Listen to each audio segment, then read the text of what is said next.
Hello,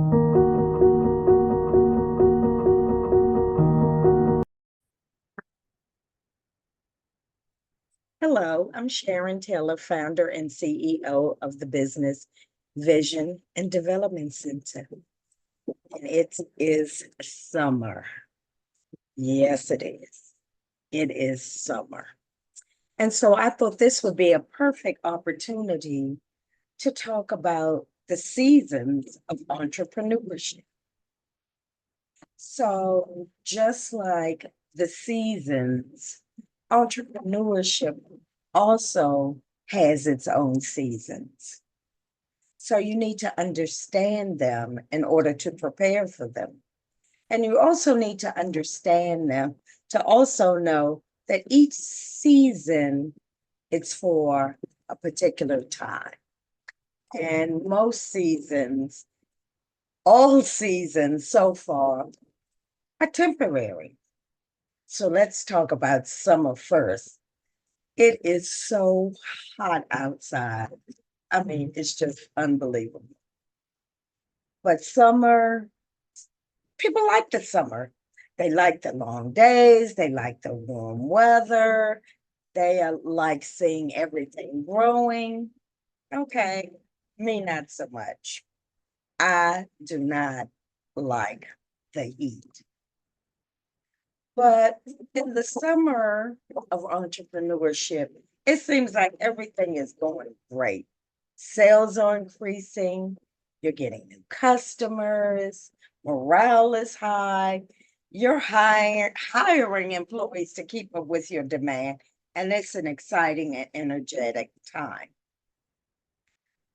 But just like summer, you might have a heat wave, there might be a drought, and summer does have its challenges. You might struggle with your cash flow if you're not growing too fast. Processes and systems that worked at a smaller scale may not work any longer. So, the key to making the most of the summer is by investing back into your business, but also maintain discipline and not overextend yourself.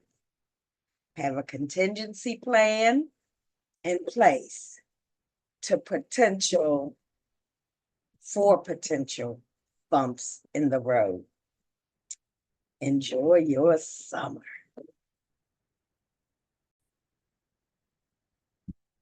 So now let's talk about fall.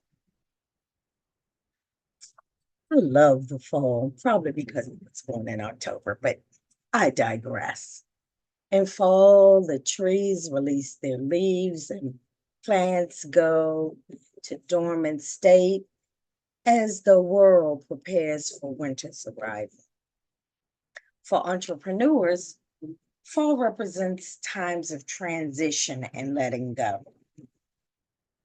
Maybe a product line goes away. Maybe you had a service in the summer that you're not going to have in the fall. Maybe employees that were a bad fit are no longer with you. And ineffective processes are abandoned for better things. While these kind of changes can be uncomfortable, they are all necessary. Because as you prune back in the fall, it allows for new growth. If you hang on to stuff that is dying, then the new growth can never come forth. So this season requires a clear vision about your priorities and values. Don't be afraid to evolve. Don't be afraid to let go of things that no longer serve you. It's all part of the process. So enjoy fall. Enjoy the pruning season. Enjoy visualizing what the new growth is going to look like. Fall is your pruning season.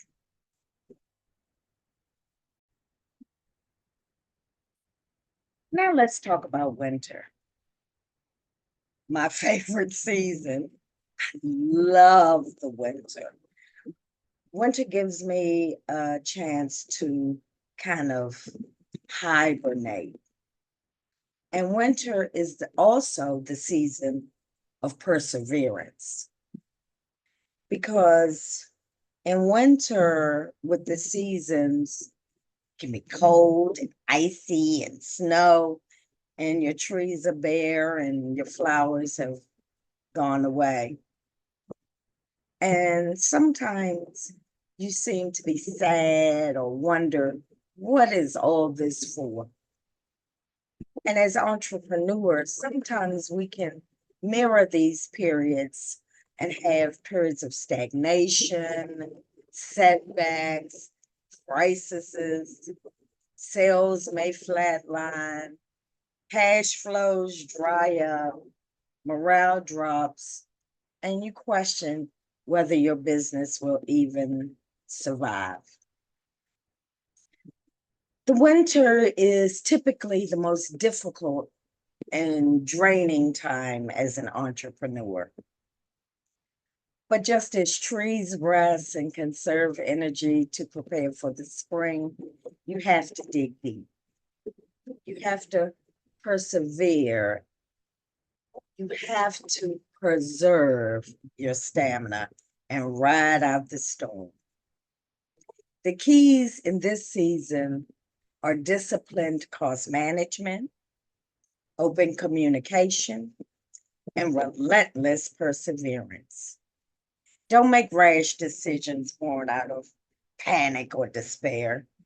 Look for smart ways to pivot, cut unnecessary costs, streamline your operations, and have faith that this too shall pass if you're resilient. And guess what? Spring is right around the corner. And now it's spring. Spring is an absolutely beautiful time of year. Birds are chirping. You can see the buds coming on the flowers. Everything is new and fresh. So after a long, cold winter, the signs of spring have finally arrived. In entrepreneurship, spring is the season of renewal. It represents renewed energy, momentum, and you've persevered through the winter, a difficult season. Finally land that big customer or launch that new product or service. You're feeling energetic. You bring an influx of fresh talent. Everything is new. You secure additional capital for your business and your new initiatives. There's a sense of optimism in the spring, a sense of possibility and forward progress that reinvigorates you. The important thing in this season is to capitalize on your newfound momentum, but also reflect on the lessons from the previous winter about being resilient and sustainable. Use your energy and excitement as a catalyst for bigger growth, but in smaller and more measured ways than in past periods of overexpansion. So, in summary, just like nature's seasons are cyclical, so is entrepreneurship. You have seasons of growth, seasons of release, seasons of perseverance, and seasons of renewal. Anticipating these cycles and being prepared for each season offers you opportunities as well as challenges. So be prepared. So live in harmony with all these seasons. Get a plan for all these seasons And then you know that the spring is coming and it'll be time for renewal. So thank you for listening to me about the seasons. Don't forget to like, share, and subscribe to our YouTube channel so you don't miss a thing. And we'll see you on the other side. Like, share, and subscribe.